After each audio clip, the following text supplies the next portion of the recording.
잠깐 앉아 있는데 뭐 오만 가지 생각이 다 들고 아, 아유 그렇습니다. 제가 아유 막 저 괜히 한다고 한 게 아닌가 막 이런 생각 들기도 하고 이미 한다고 한 걸 또 취소하도 못 하겠고 하여튼 하나님 주신 은혜대로 말씀을 증거하도록 하겠습니다. 그래도 이게 아시는 분 한 분 계셔가지고 참 감사해요. 제가 나 피아노 치는 분이 누군가 했더니 그래도 제가 아시는 분이. 네.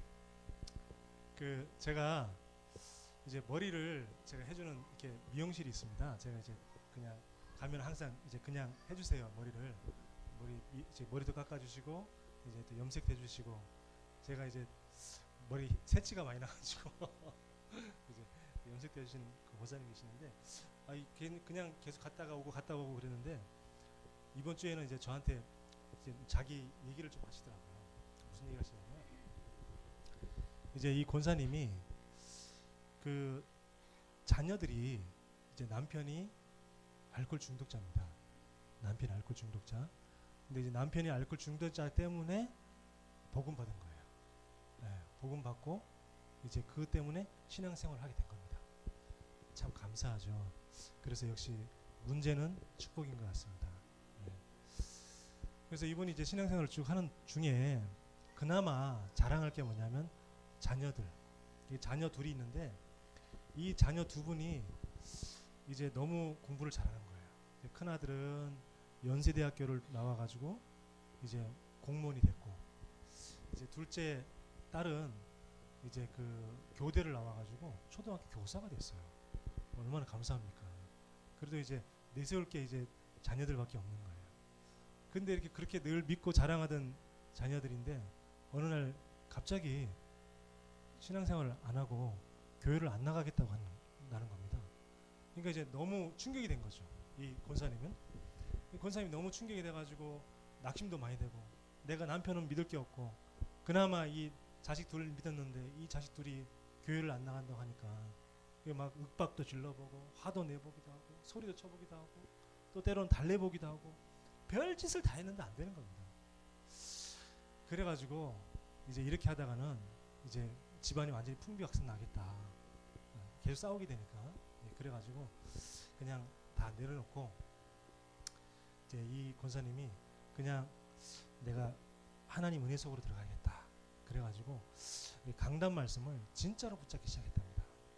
그 전까지도 이제 교회 권사님이고 이제 신앙생활 계속 해왔으니까 강단 말씀 붙잡는데 그런 수준이 아니고 진짜로 가슴에 진짜 부딪히게. 그동안 뭐 목사님이 강단에서 뭐 녹음한 거 한번 들어보시라고 평일 들어보시라 이런 말 해도 그냥 뭐 아유 내가 뭐 말씀 늘 붙잡고 있는데 뭘 떠듣나 뭐 싶고 그냥 그래서 그냥 뭐 기억만 하면 되지 뭐 또 이렇게 뭐 메모한 거 좀 뭐 읽어보면 되지 뭐 이렇게 이제 신앙생활을 했는데 이분이 그 말씀을 듣고 진짜 이제 가슴에 내가 그렇지 내가 목사님 말씀을 한 번도 주중에 내가 다시 들어본 적이 없구나. 내가 류광수 목사님 말씀은 잘 들었어도 한 번도 내가 목사님 말씀은 내가 주중에 다시 들은 적이 없구나 이렇게 느낀 거예요. 그래가지고 다시 말씀도 듣고 그 말씀을 깊이 묵상하고 하는데 이상하게 마음에 평안이 오더라는 거예요. 마음에 그냥 딸 자식이 뭐 아들 자식이 변화된 건 하나도 없는데 그냥 마음이 그냥 편안하더라는 거예요. 마음이 평안해가지고 그냥 잔소리도 안 하게 되고 자식들한테 마음이 이제 평안하니까 그러니까 내가 그냥 감사하고 내가 은혜가 넘치니까 그래가지고 자식들한테 냅두고 그냥 자기가 은혜 속으로 쑥 들어갔는데 어느 날 딸이 하더랍니다. 엄마 나 이제 교회 갈래. 그러더라는 거예요. 그래서 너무 감사하다는 이제 그런 간증을 이제 저한테 이제 쭉 하시는 거예요. 그래서 저한테 이제 제가 너무 얘기가 많았죠 그러길래 아니요 제가 많이 은혜 받았습니다. 제가 그랬거든요. 제가 그 말씀을 들으면서 우리가 문제의 주인이 누군가가 참 중요하다는 생각을 했어요. 그렇죠? 문제가 내가 주인이면 문제는 그 문제를 내가 해결해야 됩니다. 그 문제를 이 권사님이 자기 힘으로 해결하려고 아무리 몸부림쳐도 문제가 해결 안 됐잖아요. 그렇게 해결하려고 아무리 애를 써도 문제가 해결 안 됐는데 문제를 놔두고 그냥 뭐 하나님 해결하겠지 이런 생각도 없이 그냥 포기한 거죠.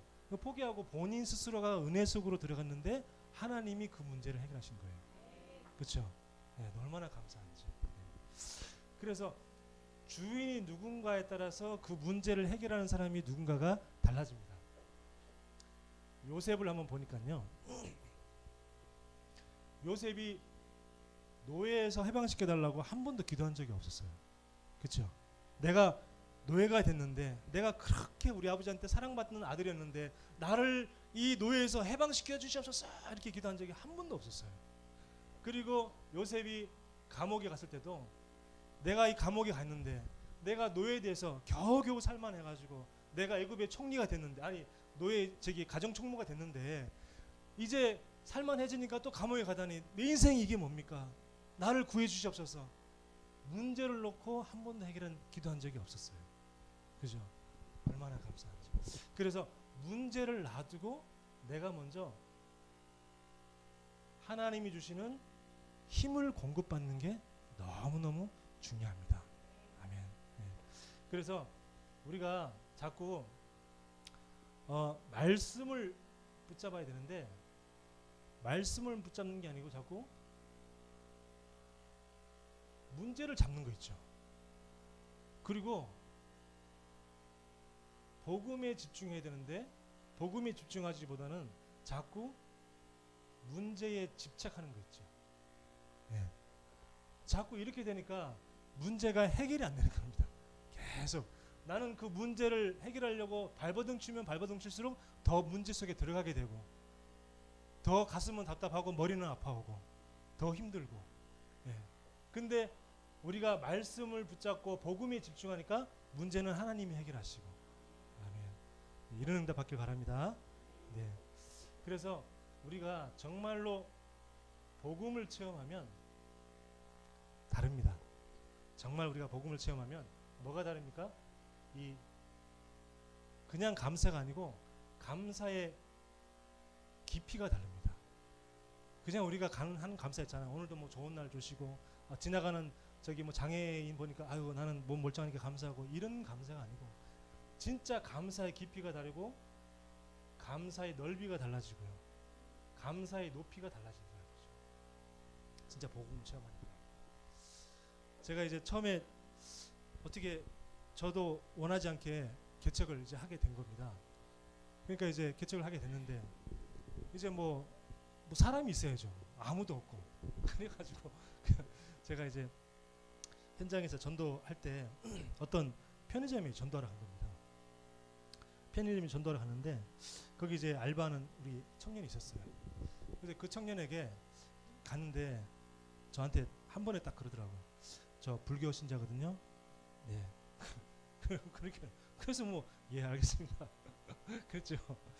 그리고 이제 다음에 또 갔어요. 그냥 또 가서 인사했어요. 인사하고 뭐 한 주간 잘 지내셨냐고 이렇게 계속 몇 번을 한 겁니다. 몇 번 하다가 또 이렇게 보니까 어떤 시간대는 이렇게 그 물건이 들어오잖아요. 편의점에 물건 들으면 물건 정리할 게 있으면 제가 좀 정리를 한 걸 좀 도와줬어요. 좀 도와주고 뭐 그렇게 계속 하다 보니까 그렇게 한 몇 주를 지나다 보니까 이제 이 친구가 이제 마음이 조금 열렸나 봐요.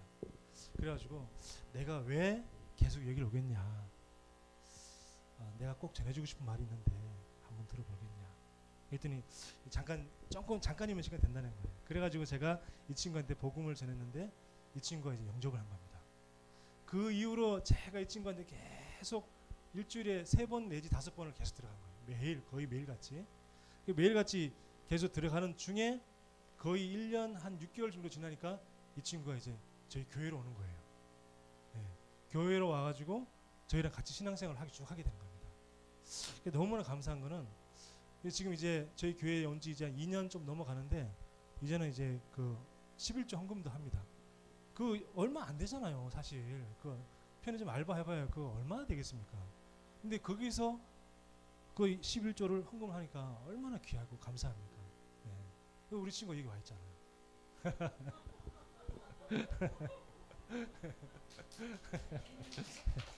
그래서 저에게는요 가장 우리 소중한 우리 동역자입니다. 네, 제일 소중해요. 자, 그래서 우리 오늘 말씀에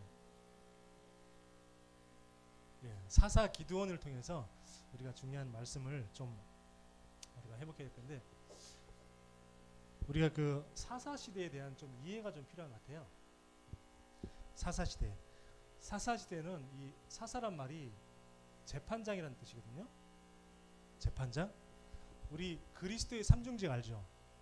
왕, 선지자, 제사장. 그죠? 삼중직. 그리스도의 삼중직인데, 그리스도께서 부활해가지고 하늘 올라가셨잖아요. 그리고 언젠가는 이 땅을 다시 심판하시려고 재림하시잖아요. 그죠? 그 재림하실 때 뭘로 오시냐면 재판장, 심판장으로 오십니다. 그러니까 이 사사는 뭡니까? 다시 오실 그리스도의 그 직분의 모형이죠. 아시겠죠? 예. 이 사사가 바로 그 의미입니다. 재판장, 심판장으로 전 세계를 심판하러 다시 오실 것인데, 그 심판하실 심판장의 모델이 뭐냐? 바로 구약에 미리 나타난 그 사사라는 직분입니다. 예. 자, 그러면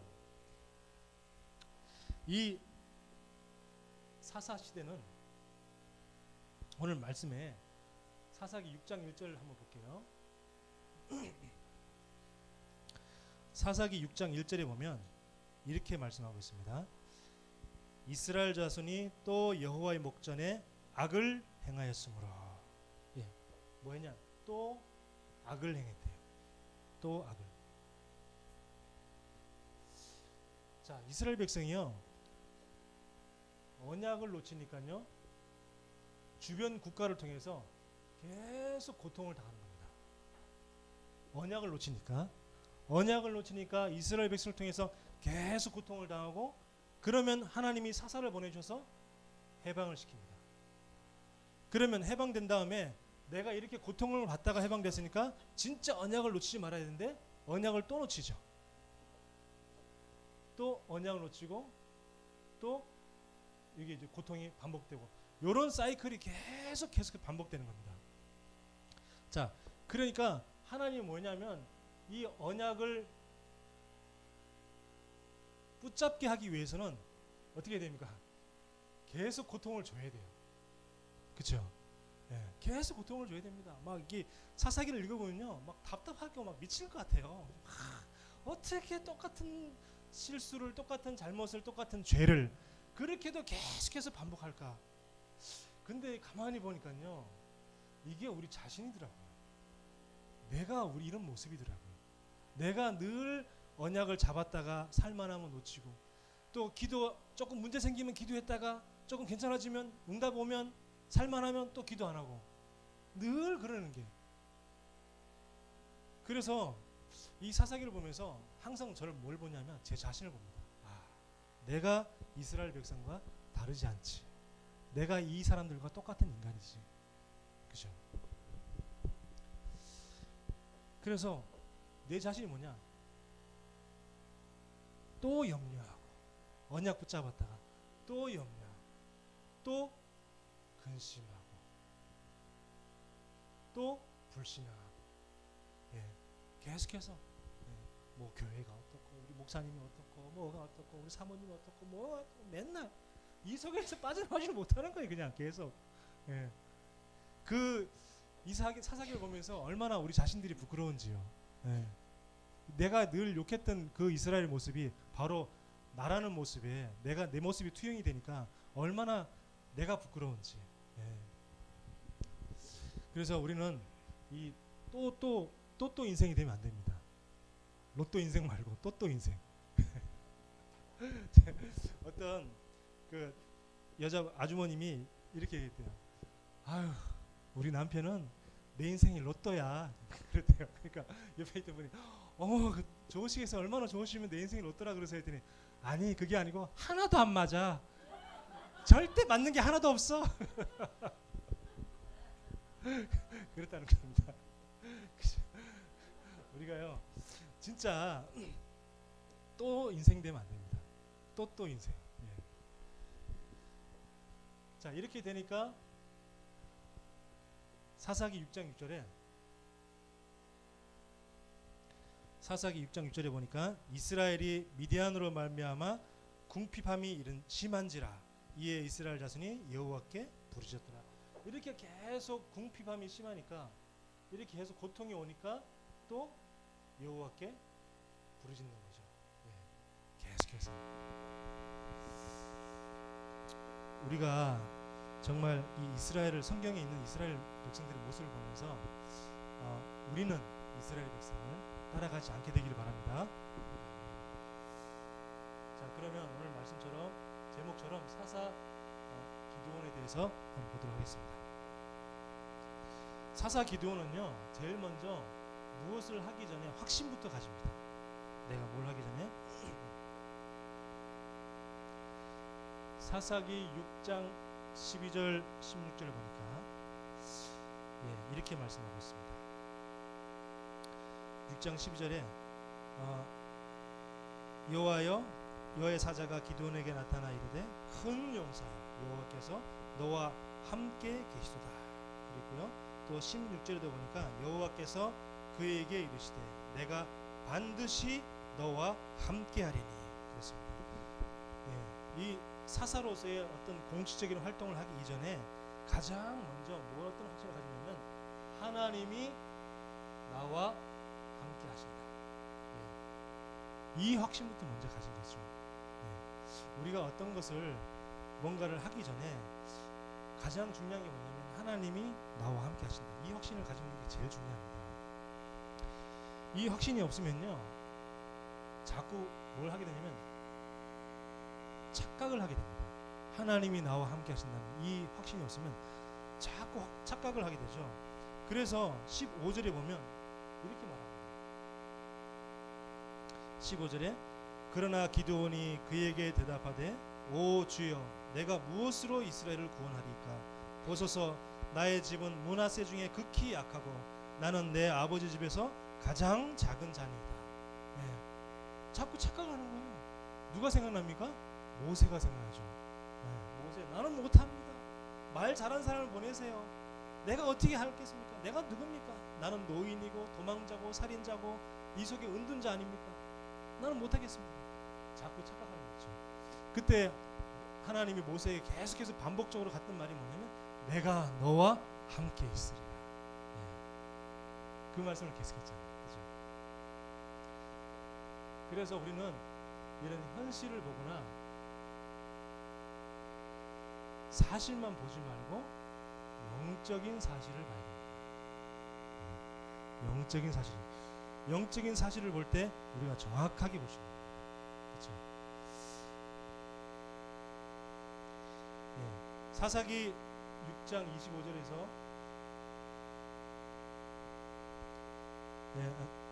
25절 32절 보니까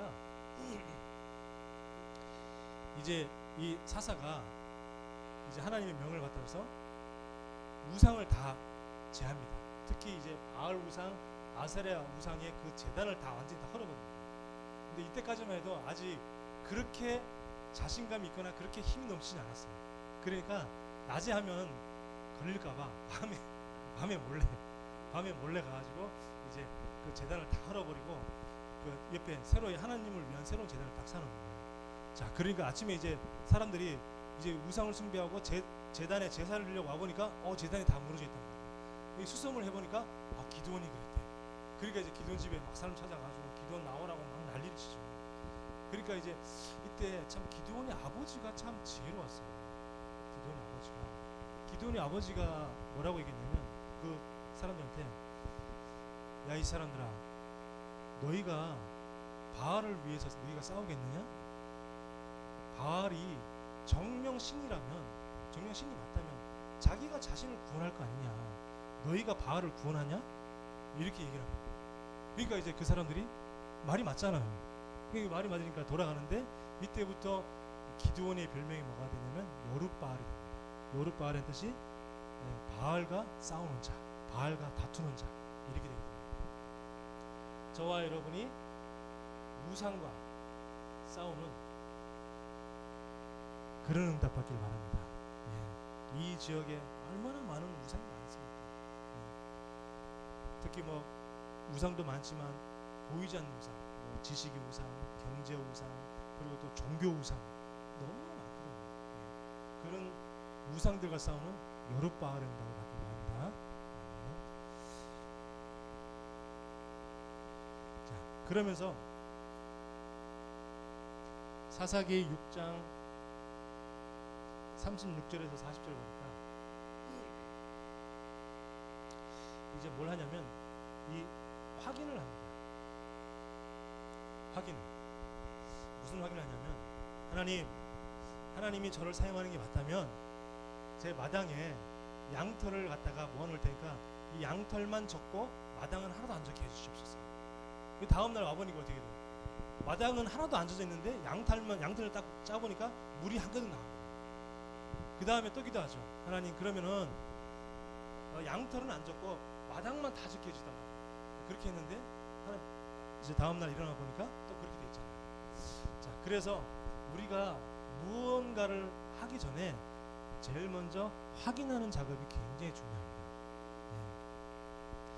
제가 우리 참 안타까운 것은 우리 렘넌트들이 그 자기의 진로 결정 있잖아요.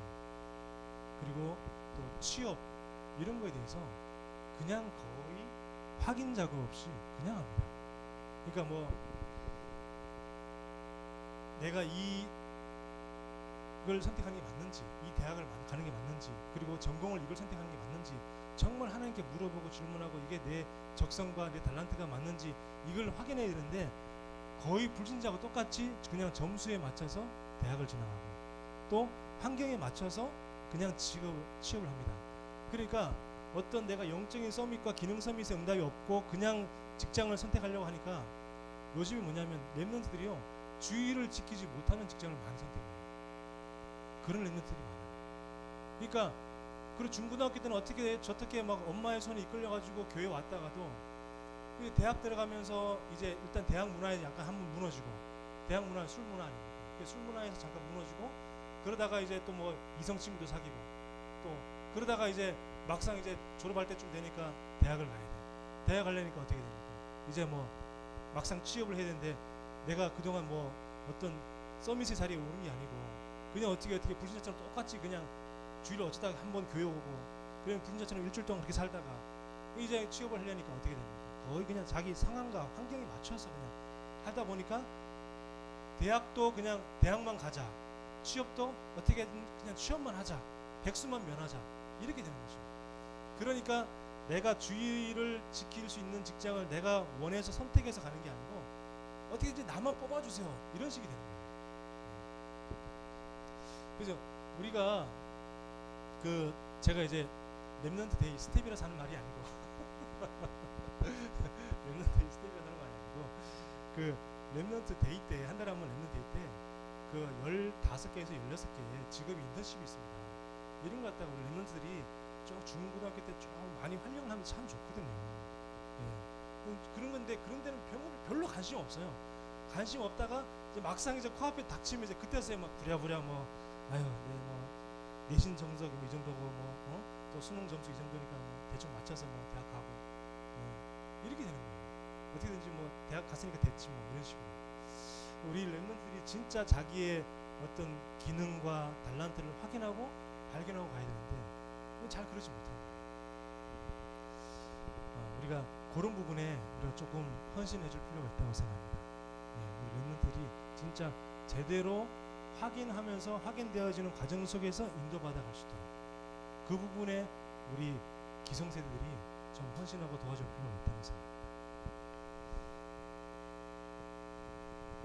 자, 그러면요, 아까 얘기했지만 이렇게 성경에 보니까 큰 용사 기드원 이렇게 되죠. 자, 우리가 잘 알다시피 이제 드디어 300용사를 뽑게 됩니다. 사사기 7장 1절에서 8절입니다. 이제 뭐 한 2만 한 2천 명 이 정도 이렇게 되는데, 아니요, 한 3만 한 2천 명 정도 됐겠죠. 그 정도 됐는데 물론 그 숫자도 많은 숫자는 아니었어요.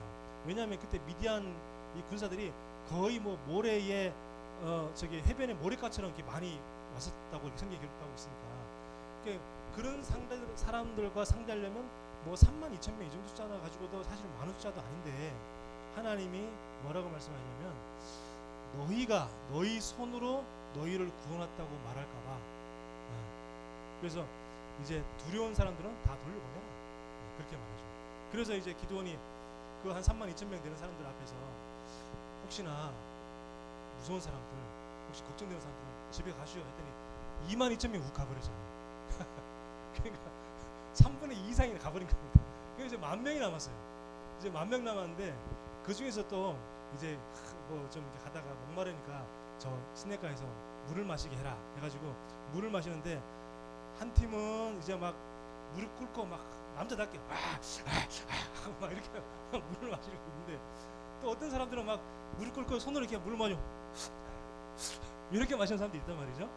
근데 이렇게 마시는 좀 여성스럽게 이렇게 마시는 사람들은 300명이고 이게 남자답게 막 시원하네 막 이러면서 이렇게 마시는 사람들은 9,700명이었단 말이에요.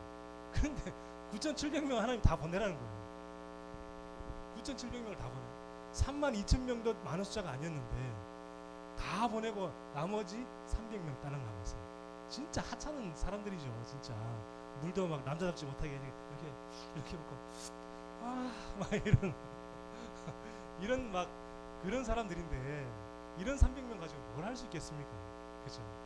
그러니까 우리의 기준과 우리의 수준으로는 도저히 이해할 수가 없는 겁니다.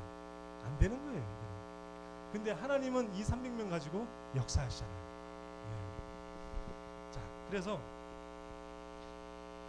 이 300명 가지고 하는데 드디어 이제 미디안을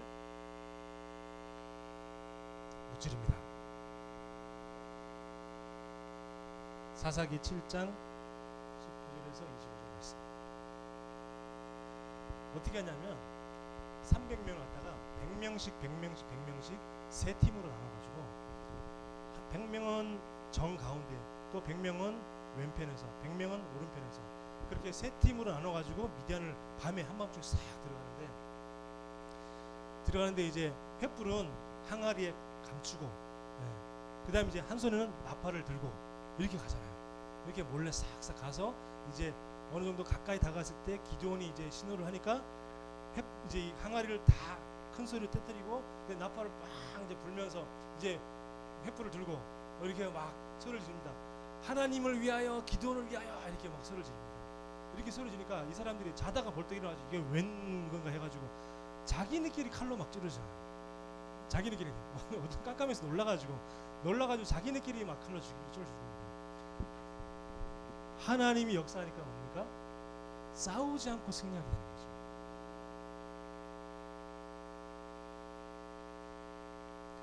우리 세상에 나가면요 불신자들하고 경쟁하고 불신자들하고 서로 비교하면서 그렇게 얼마나 힘들게 생활해야 됩니까? 근데 우리가 내 수준과 내 기준을 내려놓고 하나님의 수준과 하나님의 그 능력선으로 들어가면은 싸우지 않고 승리하게 됩니다. 아멘.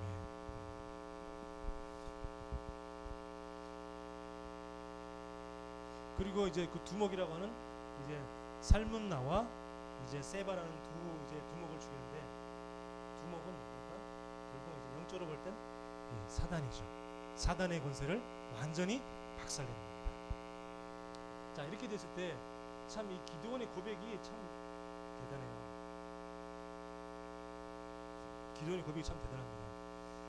사사기 8장 22절에서 23절 보면 이제 그렇게 큰 승리를 가져온 우리 기드온에게 이 백성들이 이렇게 얘기를 하잖아요. 기드온 보고 우리를 다스려 주시옵소서. 그러면 어떻게 합니까? 우리 같으면 그래 말이야. 내가 바라던 바야. 이렇게 이럴 수 있잖아요. 근데 이 기드온은 그렇게 말하지 않고 여호와께서 너희를 다스리라. 우리 대부분 다 막 높은 지위 원하고 알아주길 원하잖아요. 내가 현장 가서 오늘 내가 10명 영접시켰어. 이번에 다락방이 2군데 열렸다니까. 얼마나 막 자랑하고 싶어요. 막 드러내고 싶어하고 막 그러잖아요. 근데 기드온은 전혀 자신을 드러내지 않는 거죠. 저는 이걸 보면서 베드로가 생각이 나더라고요. 베드로가 그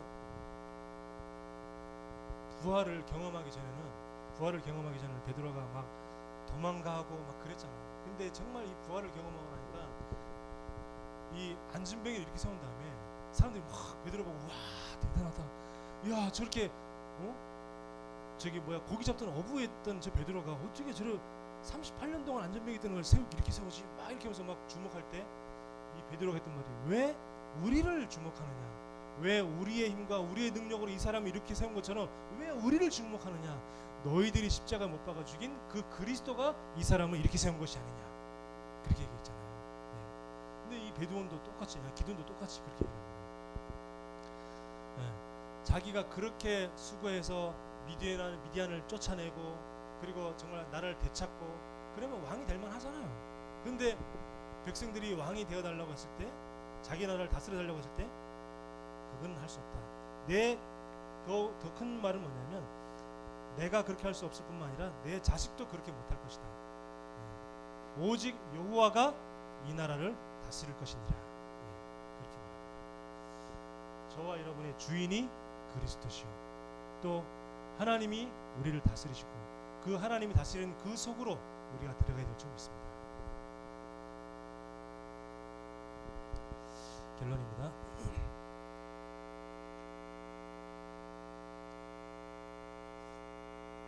오늘 읽었던 말씀인데요, 사사기 6장 34절에 오늘 읽었던 말씀입니다. 그때 이렇게 말씀하고 있죠.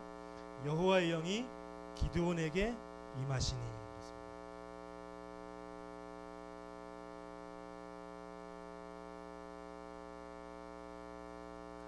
여호와의 영이 기드온에게 임하시며. 우리에게 가장 중요한 것이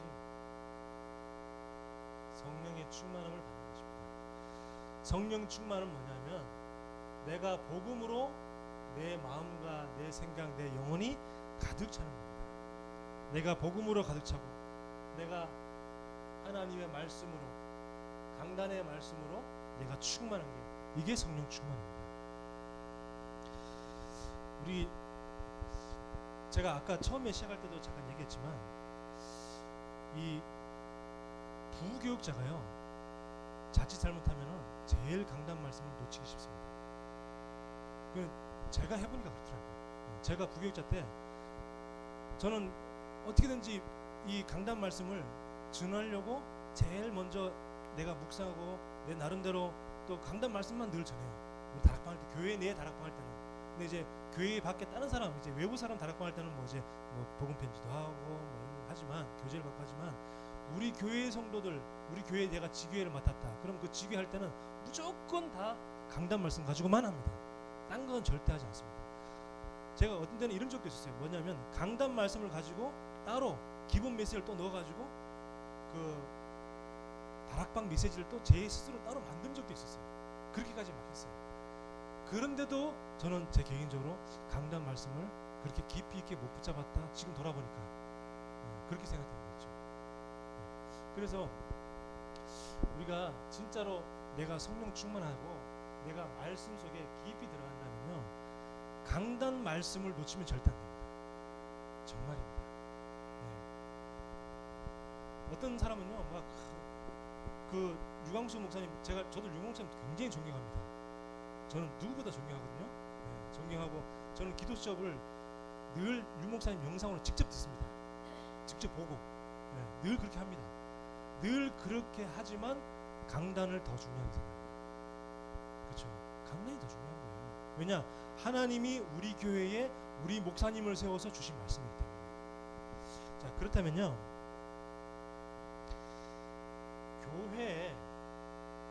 교회와 나의 이면 계약이 분명히 해줘야 됩니다. 내가 왜 꼭 소망교회를 왜 꼭 다녀야 되느냐?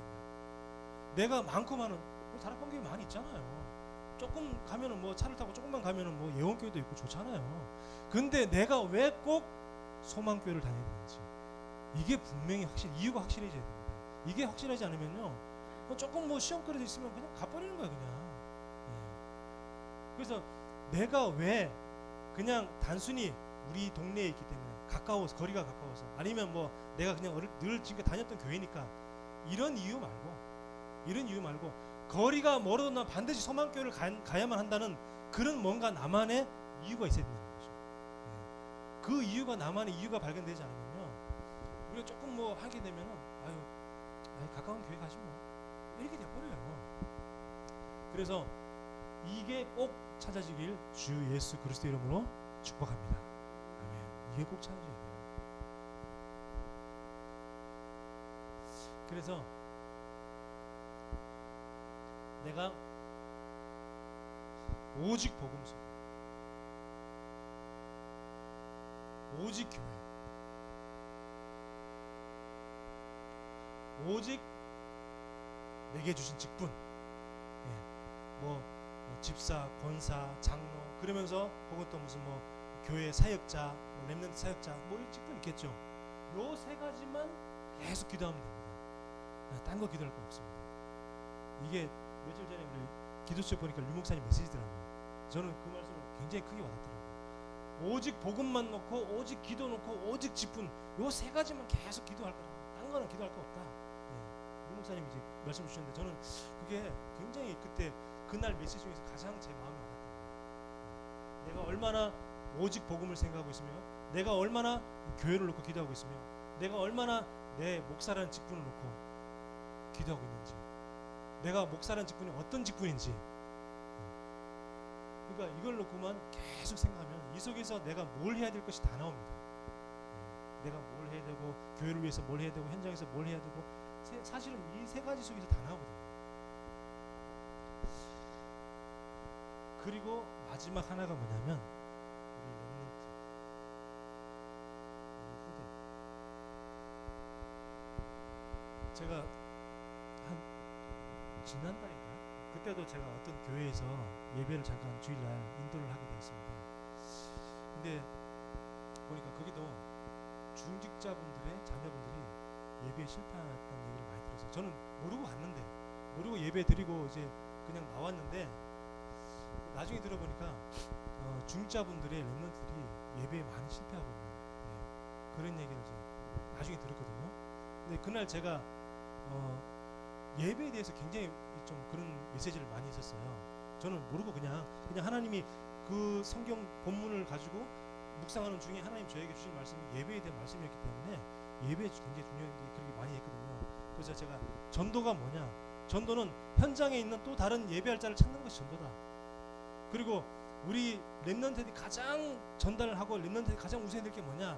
우리 후대가 예배 하나만으로 충분하고 예배에서 모든 걸 다 찾도록 만드는 것이 렘넌트 사역이다. 막 이런 얘기를 이제 막 하고 왔거든요. 왔는데 나중에 알고 보니까 그 렘넌트들이 많이 무너져 있고, 중자들은 왜 예배에 참석하고 있는데 중자분들의 자녀들이 거의 다 무너져 있는 이런 이제 얘기를 제가 들었어요. 우리 소망교회는 어떤지 모르겠지만 우리 후대, 우리 여러분들의 자녀들 정말 놓고 기도하셔야 됩니다. 우리 후대가 이 복음이 나의 자녀에게 또 자녀의 자녀에게서 계속 전달될 수 있도록 이 복음으로만 우리 가정이 살릴 수 있잖아요. 내 대로 이 복음이 끊어진다면 얼마나 가슴 아픕니까? 우리가 어떻게 발견하고 어떻게 깨닫는 이 복음인데 이 복음이 나로만 끝나고 우리 후대에 전달되지 아니하고 우리 후대가 내가 겪었던 그 고생과 그 고난을 또다시 반복한다면 그거는 누구 책임입니까? 저와 여러분 책임이잖아요.